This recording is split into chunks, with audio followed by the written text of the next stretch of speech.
On September 12, 2013, Modi was chosen as the BJP's candidate for Prime Minister for the 2014 general election. Many people supported him because they wanted change. However, some senior BJP leaders, including party founder L.K. Advani, opposed his nomination, fearing that some leaders were focused on personal agendas. Modi had already played a key role in the BJP's 2009 election campaign. Although leaders like Sushma Swaraj initially supported him, they later felt it was too early to declare him as the prime ministerial candidate. Despite this, Rajnath Singh convinced many leaders, and Modi became the official candidate. For many voters, Modi's candidacy was the main reason they chose the BJP. The 2014 election was unusual for the party because the campaign focused heavily on one individual, and it was often described as a referendum on Modi himself.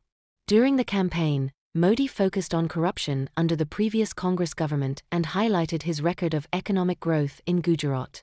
He presented himself as a leader who could deliver development without going into many policy details. This message appealed strongly to young and middle-class voters. The BJP worked to shift attention away from concerns about Modi's role in the 2002 Gujarat riots and questions about his commitment to secularism. Instead, the campaign highlighted his economic ideas and the so-called Gujarat model of development. The party also linked itself to respected leaders like B.R. Ambedkar, Subhas Chandra Bose, and Ram Manohar Lohia. Hindutva was still part of the campaign, and communal tensions were emphasized in some areas, including Uttar Pradesh and Northeast India. The party's manifesto included the proposal for a uniform civil code. The BJP used its strong media presence, corporate donations, and modern technology to run a large campaign, spending about 50 billion Indian rupees, $590 million US. Modi used social media extensively and appeared at over 1,000 rallies using holograms to reach voters across the country. The BJP won 31% of the vote and more than doubled its seats in the Lok Sabha to 282, becoming the first party since 1984 to win a majority on its own. The party's success was due to voter dissatisfaction with the Congress and regional parties, as well as support from the RSS. In states like Uttar Pradesh, the BJP received strong support from upper caste Hindus, and its share of Muslim votes rose to 10%. The party did especially well in areas that had recently seen Hindu-Muslim violence. Many commentators said this victory marked a shift in Indian politics from progressive parties to right-wing parties. Modi's tweet announcing the win symbolized this change, reflecting a move toward economic growth and Hindu cultural nationalism. He also became the first Indian Prime Minister born after independence in 1947. Modi ran for 2 Lok Sabha seats, Varanasi and Vadodara. He won both, defeating Arvind Kejriwal in Varanasi by 371,784 votes and Madhusudan Mistry in Vadodara by 570,128 votes. The president appointed him as prime minister, and to follow the law that prevents MPs from representing more than one constituency, he gave up the Vadodara seat. On October 13, 2018, Modi was announced as the BJP's candidate for prime minister in the 2019 general election. Amit Shah led the party's campaign. Modi launched the Main Be Chowkidar, I Too Am a Watchman, campaign to counter the opposition's slogan Chowkidar Chor Hai, the watchman is a thief.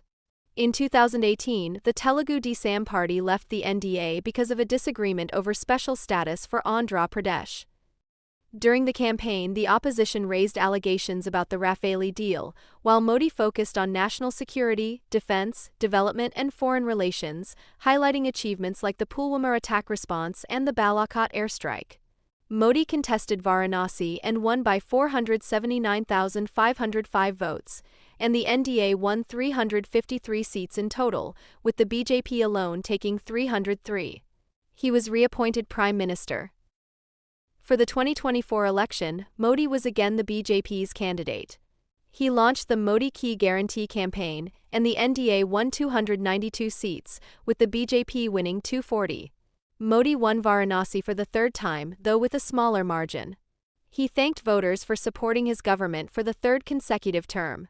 Following the election, opposition leader Rahul Gandhi accused the Election Commission of working with the BJP and alleged widespread electoral fraud. How Modi Changed India. During his first year as Prime Minister, Narendra Modi focused on increasing the efficiency of government, which also led to a stronger centralization of power. Since he did not yet have a majority in the Rajya Sabha, Modi used ordinances, temporary laws issued by the executive, to push forward several policy changes. His government also introduced a bill that gave the administration more control over the appointment of judges, reducing the influence of the judiciary in this process. One of Modi's major early decisions was the abolishment of the Planning Commission in December 2014. It was replaced by the National Institution for Transforming India, NITI. While the Planning Commission had long been criticized for being slow and inefficient, it had also played an important role in promoting social welfare. With NITI, more decision-making power became concentrated in the Prime Minister's office.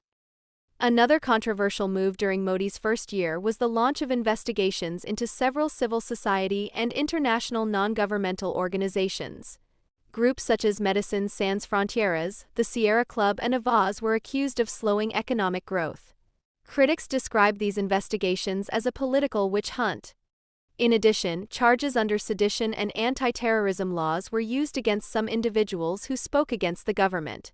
These actions caused concern even within Modi's own party and drew comparisons to Indira Gandhi's leadership style. Despite these criticisms, Modi's government made several significant administrative reforms. In his first 3 years, he repealed 1,200 outdated laws, almost as many as previous governments had removed over the past 6 decades. He also launched the Digital India program to expand access to online government services, improve internet connectivity in rural regions, boost local manufacturing of electronics, and promote digital literacy among citizens. The government introduced a law in 2019 that reserved 10% of seats in education and government jobs for economically weaker sections. Another major initiative was the Ujjwala scheme, launched in 2016, which provided free LPG connections to rural households. As a result, by 2019, 24% more Indian households had access to clean cooking fuel compared to 2014. However, in 2022, LPG subsidies were removed for most citizens except those under the Ujjwala program. In 2023, the government began working on the One Nation, One Election proposal, which aims to synchronize national, state, and local elections so that they occur either on the same day or within a short period. By September 2024, the bill had been approved by the cabinet. At the same time, the Modi administration faced criticism over its handling of internal conflicts. Since May 2023, ethnic tensions in Manipur escalated into violent clashes. Within just 1 month, nearly 100 people had been killed and over 36,000 displaced. Modi was widely criticized for not responding quickly or directly to the crisis. The rise of Hindu nationalism. After Narendra Modi became Prime Minister, the activities of several Hindu nationalist organizations expanded, often with the indirect support of the government. These groups promoted religious conversion programs, campaigned against the discredited love jihad conspiracy theory, and some even attempted to honor Nathuram Godse, Mahatma Gandhi's assassin. Senior government officials, including the Home Minister, defended some of these activities, which sparked debate across the country. During this period, ties between the BJP and the Rashtriya Swayamsevak Sangh (RSS) grew even stronger. The RSS played a major role in BJP election campaigns, while the Modi government appointed several RSS-linked individuals to key academic and administrative posts. For example, in 2014, Yellapragda Sudarshan Rao, associated with the RSS, was made head of the Indian Council of Historical Research, ICHR. Many historians questioned his qualifications and viewed the appointment as part of a larger cultural and ideological shift. The government also introduced changes to school textbooks, reducing the focus on Jawaharlal Nehru and highlighting Modi's achievements, while presenting Indian society as largely conflict-free. A major controversy emerged in 2019 with the Citizenship Amendment Act, CAA. The law offered a path to citizenship for non-Muslim minorities from neighboring countries but excluded Muslims, making religion a clear criterion for the first time. This triggered widespread national and international criticism and led to large protests. which were later stopped by the COVID-19 pandemic. Counter-protests eventually turned violent, contributing to the 2020 Delhi riots, in which 53 people died, most of them Muslim. Later that year, Modi visited Ayodhya after the Supreme Court allowed the construction of a Hindu temple on disputed land, making him the first prime minister to visit the historic Ram Janmabhoomi site. After returning to power in 2019, Modi implemented several long-awaited demands of the RSS. Triple talaq was made illegal. Article 370, which granted special status to Jammu and Kashmir, was removed, and the state was divided into 2 union territories. The region was placed under strict lockdown, with thousands detained and internet services suspended for months. Critics argued that the Supreme Court and other institutions did not adequately challenge these decisions because they were increasingly led by individuals aligned with the government. In the run-up to the 2024 general election, Modi made remarks suggesting that Muslims were infiltrators who would drain India's wealth if his opponents were elected. Although he later claimed he was referring only to poverty-stricken communities in general, fact-checkers documented multiple instances during the campaign where he directly targeted Muslims. These statements drew concern from observers who saw them as deepening communal divisions in the country.